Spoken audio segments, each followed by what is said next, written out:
Hola compañeros, sean bienvenidos a este video en el cual hablaremos sobre la biometría hemática. Para empezar, debemos explicar que existen diversos nombres que hacen referencia a esta prueba de laboratorio. Entre los más comunes encontramos biometría hemática, citometría hemática, hemograma, citología hemática y cuadro hemático completo o CBC por sus siglas en inglés. La VH es una prueba de laboratorio que evalúa las características de las tres líneas celulares que están presentes en la sangre, encontrándose los hematíes, los glóbulos blancos y las plaquetas. Y la finalidad de esta es confirmar el diagnóstico de las enfermedades sanguíneas, contribuir al diagnóstico de patologías no hematológicas, ya que algunas de ellas originan variaciones en la cantidad, distribución y morfología de las líneas celulares, e incluso cambios en el volumen plasmático. Finalmente, permite establecer el pronóstico en algunas enfermedades, principalmente en aquellas relacionadas con alteraciones sanguíneas. Para realizar este estudio se requiere de una muestra de sangre venosa, y en el caso de recién nacidos se puede utilizar una muestra sanguínea obtenida por punción del dedo o del talón, dado que estos tejidos son blandos en edades tempranas. Es importante tomar en cuenta que el anticoagulante más usado para la recolección de la muestra es el EDTA o ácido etilendiaminotetracético, el cual ayuda a conservar la integridad de las células sanguíneas. La citometría hemática evalúa la serie roja, los hematíes o glóbulos rojos, al igual que la serie blanca, leucocitos o glóbulos blancos. Por último, analiza algunas de las características de la serie trombocítica o de las plaquetas. Como se observa en la imagen del lado derecho, cuando se extrae una muestra de sangre y se centrifuga, se obtienen diferentes fases, las cuales contienen diversos componentes que se separaron por la acción de la fuerza centrífuga recibida. En la zona inferior, encontramos a los glóbulos rojos, los cuales representan aproximadamente el 45% del volumen total, seguido por los glóbulos blancos y las plaquetas que ocupan entre el 1 y el 2%. Finalmente, el plasma tiene un volumen de entre el 53 y el 54%.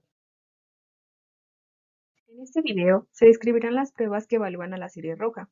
De manera rutinaria, se obtiene el hematocrito, la concentración de hemoglobina, el conteo de glóbulos rojos y los índices de Winthrop, mientras que algunas de las pruebas complementarias son la velocidad de sedimentación globular y el conteo de reticulocitos, en donde la primera de ellas se realiza cuando existe un proceso inflamatorio y la segunda es útil durante la clasificación de las anemias, ya sean estas regenerativas o arregenerativas.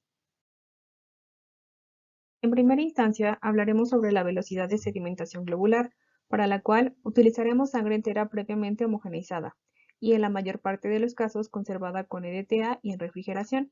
Para el desarrollo de la misma, se requiere que la muestra se procese antes de 12 horas post-extracción, además de un tubo de Winthrop, el cual contiene una numeración que indicará el resultado final de la prueba.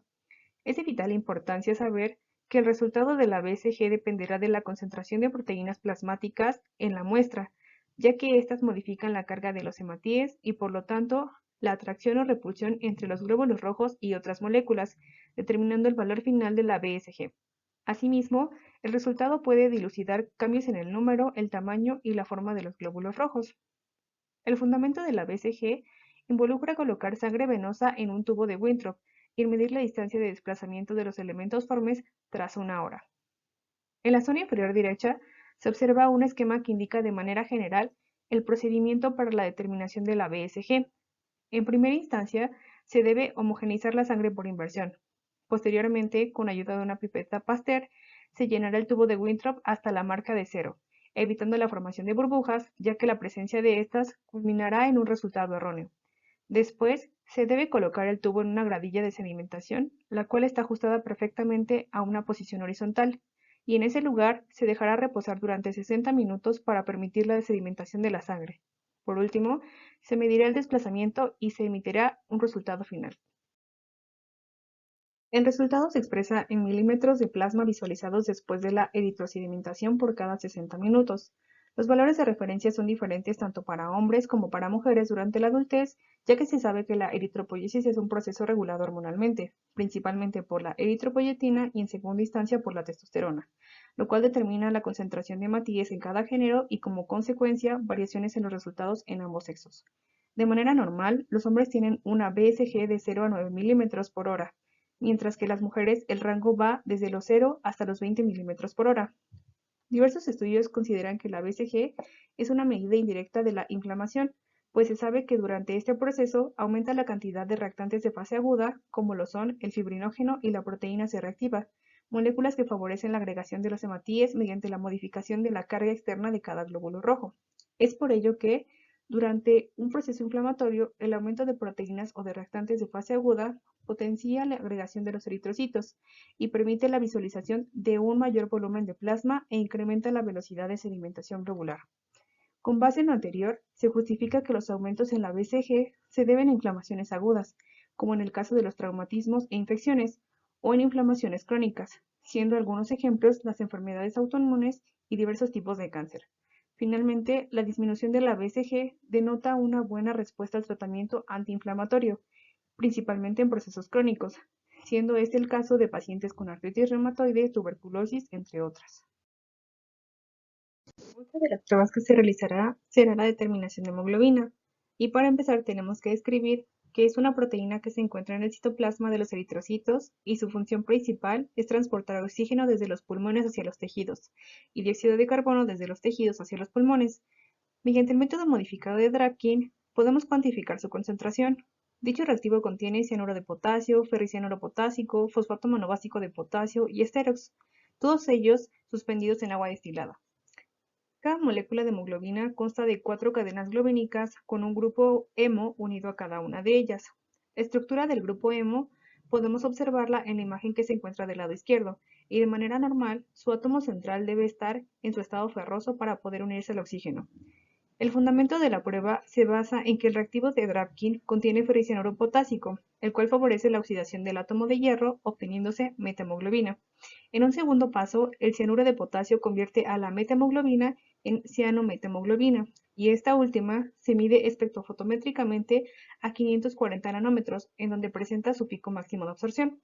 Cabe señalar que al añadir esteros se favorece la lisis de los eritrocitos y se disminuye la turbidez, además de que los reactivos agregados permiten la cuantificación de la hemoglobina sola, la que se encuentra unida a oxígeno o a dióxido de carbono, y de la metahemoglobina.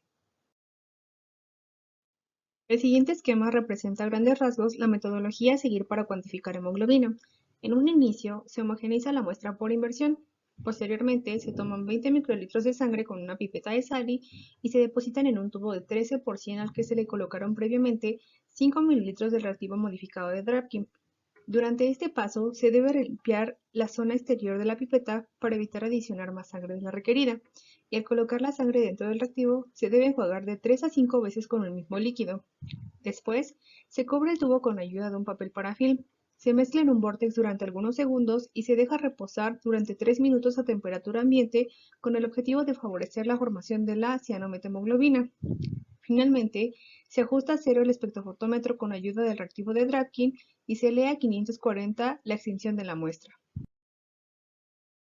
La concentración de hemoglobina se obtiene del producto de la extinción de la muestra multiplicado por 36.8, número que representa el coeficiente de extinción de la molécula. Los valores de referencia normales para hombres van desde 14 a 18 gramos de hemoglobina por cada 100 mililitros de sangre entera, mientras que para las mujeres es de 12 a 16 gramos por cada 100 mililitros. Evidentemente, la concentración de hemoglobina suele ser un reflejo del recuento de eritrocitos, por lo que un aumento se asocia con deshidratación y con poliglobulia o eritrocitosis. Por el contrario, la disminución de este valor puede significar la presencia de un cuadro anémico, de hemorragia o de retención de líquidos, ya que el 90% del plasma es agua. Ahora hablaremos sobre el hematocrito, el cual se define como la porción que ocupan los hematíes comparados con el volumen sanguíneo total presente en un capilar sanguíneo. Esta prueba se basa en que la centrifugación de una muestra de sangre permite la separación de los componentes sanguíneos de acuerdo a sus características, en donde la distancia ocupada por los eritrocitos se expresará como un porcentaje del volumen sanguíneo total. En la zona inferior derecha se observa el resultado obtenido tras la centrifugación de la sangre contenida en un capilar. Se identifica que existe una porción que concentra los glóbulos rojos, seguida de una fracción que contiene a los glóbulos blancos y finalmente una región amarilla que representa el plasma sanguíneo. Asimismo, se esquematiza el procedimiento a seguir para obtener el valor del hematocrito. Primero, se homogeneiza la muestra por inversión. Después se llenan por capilaridad 2/3 de cada tubo para microhematocrito y se limpia con una gasa la sangre que recubre externamente el capilar. Posteriormente, se sella con calor el extremo del orificio contrario al llenado. Enseguida se colocan con el extremo sellado hacia afuera dos capilares, uno enfrente del otro, y se centrifugan durante 5 minutos. Por último, se extraen los tubos de la microcentrifuga y se mide el paquete eritroide y el volumen ocupado por toda la muestra. Partiendo de las medidas tomadas, se calcula el porcentaje de glóbulos rojos con ayuda de la fórmula presente en el recuadro verde. Los valores normales en hombres van desde el 46 al 56%, mientras que en las mujeres van del 39 al 50%, y al igual que la hemoglobina, el valor del microhematocrito suele ser un reflejo del recuento de los glóbulos rojos, por lo que su aumento se relaciona con deshidratación, ya que esta promueve la hemoconcentración, asimismo con diferentes tipos de poliglobulia o enfermedades que promueven la proliferación de los hematíes. Por el contrario, una disminución puede ser un sinónimo de anemia o de retención de líquidos, tal y como se muestra en la imagen. Ahora hablaremos sobre la cuantificación de eritrocitos, y para armonizar los términos debemos decir que existen diversas palabras que hacen referencia a los glóbulos rojos. Entre ellas se encuentran eritrocitos y hematíes. Estas células se caracterizan por ser discos bicóncavos anucleados que miden entre 6 a 8 micrómetros de diámetro, y una de las técnicas más usadas para cuantificarlos incluye el uso de la solución de Hayem, la cual se compone de cloruro de mercurio, cloruro de sodio, sulfato de sodio y agua destilada. El fundamento de esta prueba incluye la dilución de sangre en la solución de Hayem, la cual al contener diversas sales permite el análisis de los glóbulos blancos y al mismo tiempo mantiene un grado de isotonía para conservar la integridad de los hematíes, limpiando la muestra al eliminar aquellas células que no deseamos contar o al menos las más grandes, que serían los glóbulos blancos. En esta diapositiva se esquematiza la metodología para el conteo de eritrocitos. En primera instancia, prepararemos una dilución 1 en 200 al añadir 15 microlitros de sangre previamente homogeneizada en 2.985 microlitros de solución de Hayem. Simultáneamente limpiaremos la cámara de Neubauer y su cubreobjetos y posteriormente colocaremos el cubreobjetos sobre la cámara. Después resuspenderemos la mezcla, aspiraremos un poco de ella con un capilar y llenaremos la cámara por capilaridad. Dejaremos reposar la muestra de 2 a 3 minutos para permitir la sedimentación de las células que queremos contar e iniciaremos el conteo de los eritrocitos a 40x. Aquí se observa una imagen de la cámara de Neubauer. En ella podemos identificar 4 cuadros primarios periféricos representados con color azul y un cuadro primario central resaltado con rojo. Durante esta prueba vamos a centrar nuestra atención al cuadro rojo o cuadro primario central, ya que este se divide en 25 cuadros secundarios centrales que se identifican con un color rojo intenso. Por último, identificaremos que cada uno de los cuadros secundarios centrales se subdivide en 16 cuadros terciarios centrales. Durante el llenado de la cámara de Neubauer, las células se distribuirán en todos los cuadros que conforman dicho artefacto. No obstante, el conteo se realizará únicamente en la zona del cuadro primario central. Específicamente, contaremos solamente 5 cuadros secundarios centrales, lo que equivale a 80 cuadros terciarios centrales. El conteo se realiza en zigzag de arriba abajo y de izquierda a derecha, tal como se muestra en la primera imagen de la sección inferior, y es importante que solamente se cuenten aquellos eritrocitos que toquen las 3 líneas del lado superior e izquierdo, y evitar el conteo de aquellos que se encuentren después de la línea media de la zona derecha e inferior. En la imagen también podemos identificar con verde aquellos eritrocitos que sí deben contarse, mientras que con rojo se representan aquellos que no deben incluirse. Por último, en la tabla se plasmaron algunas de las características de la cámara de Neubauer que se utiliza en el laboratorio de ABCG, como lo es el área del cuadrado, su profundidad y su volumen. Considerando lo anterior, en esta diapositiva únicamente hablaremos del cuadro primario central. Como se observa, cada uno de sus lados mide 1 milímetro, lo que nos lleva a decir que cada lado de un cuadro secundario central mide 0.2 milímetros y la profundidad de la cámara es de 0.1 milímetro. Con base en esta información, obtendremos el factor de corrección, el cual nos será útil al momento de calcular el número de eritrocitos que existen en cada microlitro de sangre. Para conocer el volumen de conteo, calcularemos el volumen de cada cuadro secundario central, multiplicando lado por profundidad. La medida de uno de los lados de un cuadro secundario periférico se encuentra dentro de un recuadro amarillo y la otra en un rectángulo azul, siendo ambas de 0.2 milímetros y la medida de la profundidad es de 0.1 milímetro y está dentro de un rectángulo rojo, de tal forma que multiplicaremos 0.2 milímetros por 0.2 milímetros por 0.1 milímetro y el resultado será 0.004 milímetros cúbicos. No obstante, este es únicamente el valor de uno de los cuadros secundarios centrales, y en el manual especifica que se deben contar 5 de estos cuadros, por lo que multiplicaremos 0.004, que es el volumen de cada cuadro secundario periférico, por 5, y obtendremos 0.02 microlitros. Este valor denota que los eritrocitos que contaremos serán los que están en dicho volumen. Sin embargo, queremos saber cuántos hematíes hay en un microlitro. Por ende, dividiremos un microlitro entre 0.02 microlitros y el valor obtenido será de 50 y corresponde a la corrección del volumen a un microlitro. Por último, para conocer el factor de dilución, multiplicaremos la dilución por la corrección que se hizo a un microlitro, es decir, el producto de 200 por 50, y el factor de corrección será de 10.000. Este valor será de utilidad durante el cálculo de eritrocitos, ya que se multiplicará el número de glóbulos rojos visualizados en los 5 cuadros secundarios periféricos por 10.000, operación que arrojará el número de hematíes por cada microlitro de sangre. El conteo normal para varones va desde los 4.5 hasta los 6.3 por 10 a la 6 glóbulos rojos por microlitro, o de 4.5 a 6.3 por 10 a la 12 hematíes por litro de sangre entera.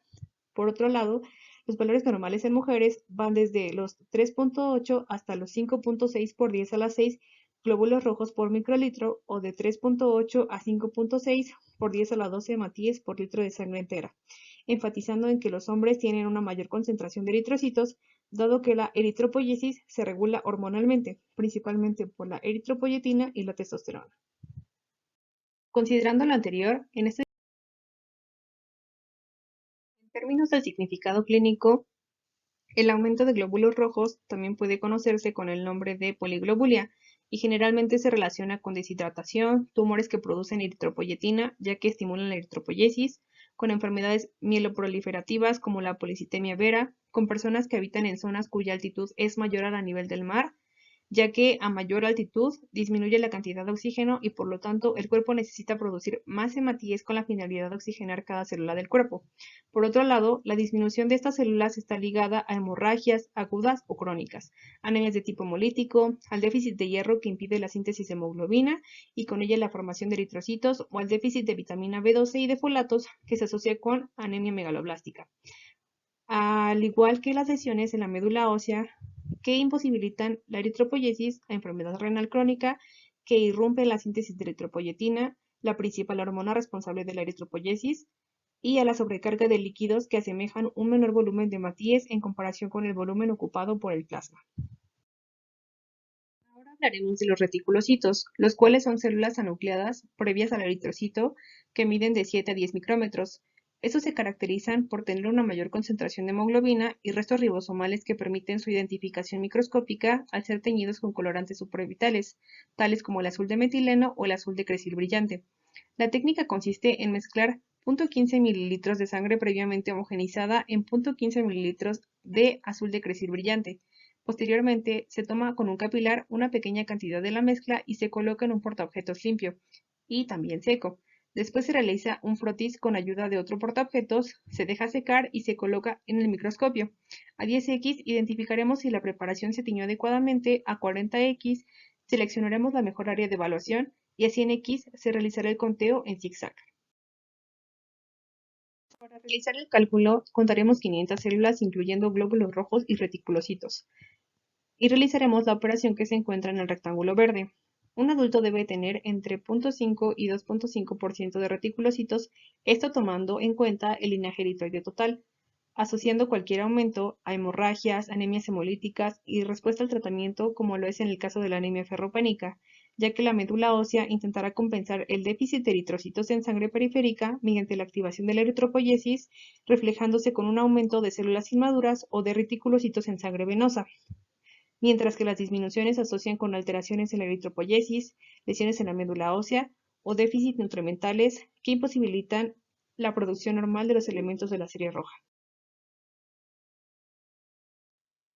Finalmente, hablaremos acerca de los índices de Winthrop. Primeramente definiremos que los índices eritrocitarios primarios son el número de eritrocitos, la concentración de hemoglobina y el hematocrito, y los resultados obtenidos de estas mediciones nos ayudarán a calcular los índices eritrocitarios secundarios, llámense volumen corpuscular medio, hemoglobina corpuscular media y concentración de hemoglobina corpuscular media. El valor obtenido de estos últimos permite la clasificación morfológica de las anemias, ya que nos indican el tamaño promedio de las células rojas y su coloración. El BCM se define como el volumen o tamaño promedio de cada glóbulo rojo y se obtiene al dividir el producto del hematocrito por 10 entre el número de eritrocitos. Dicho resultado se expresa en femtolitros por eritrocito. Por otro lado, la HCM refleja la cantidad de hemoglobina promedio presente por eritrocito. El cálculo se realiza multiplicando la concentración de hemoglobina por 10 y el resultado se divide entre la cantidad de glóbulos rojos contados. Su valor se expresa en picogramos por eritrocito. Por último, la CHCM hace referencia a la concentración de hemoglobina promedio dentro de cada glóbulo rojo y se obtiene al dividir el resultado de la concentración de hemoglobina por 100 entre el valor del hematocrito. Finalmente, la medición se expresa en gramos por decilitro. Ahora hablaremos de los valores de referencia de estos índices. Para el BCM va de 80 a 100 femtolitros por eritrocito, mientras que los de la HCM son de 27 a 31 picogramos por hematí. Finalmente, los de la CHCM van desde 31 a 36% o su equivalente, que abarca desde los 31 a los 36 gramos por decilitro. Las mediciones de la BCM se relacionan con la anisocitosis, es decir, la presencia de glóbulos rojos de diferente tamaño. Cuando el BCM está aumentado, se observan macrocitos en las muestras sanguíneas, indicando posibles casos de anemia megaloblástica, mielodisplasia, enfermedad hepática o hipotiroidismo, mientras que cuando el BCM disminuye, se identifican hematíes de menor tamaño. Tal es el caso de la anemia ferropénica o por déficit de hierro o talasemias, puesto que hay problemas en la síntesis de hemoglobina.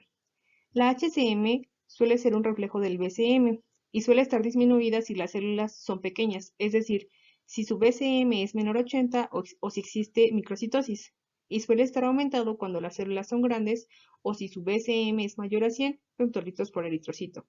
Por último, la CHCM nos da una idea de la coloración del glóbulo rojo, pues si está aumentada, se evidencia la presencia de células hipercrómicas, como en el caso de las anemias autoinmunes, quemaduras y la esferocitosis hereditaria. En contraste, la hipocromía se asocia con concentraciones de hemoglobina corpuscular media baja. Tal es el caso de la anemia ferropénica y de la talasemia. Recordemos que el hierro es un elemento importante para la síntesis de hemoglobina, la cual da el color a estas células, mientras que en la talasemia existe una menor concentración de la misma. Hemos llegado al final de la explicación, por ello es importante enfatizar que los valores de referencia utilizados en la presentación son de habitantes de la Ciudad de México y del área metropolitana. Por último, me gustaría agregar que aquí pueden encontrar los links de los trabajos en los que me basé para generar la presentación y pueden consultarlos si así lo desean.